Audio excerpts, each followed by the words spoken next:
শনি দেবতা কি শুধু ভয়ের? কি বলছে? শনি মানে কালো রং, দৃষ্টি মানে বিপদ, এমন বিশ্বাস সমাজে বহুদিনের।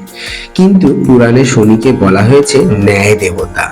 তিনি কোনোদিন রাগে শাস্তি দেন না, বরং পাপের প্রতিফলন দেন।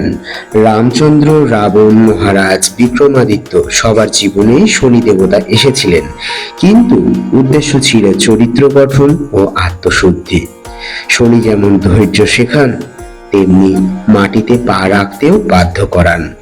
ভক্তির চোখে দেখলে এটা পুরোপুরি বলা হবে যে শনি ভয় নন, তিনি আত্মশুদ্ধির গুরু। তো বন্ধুরা, আজকে আমরা কি জানতে পারলাম?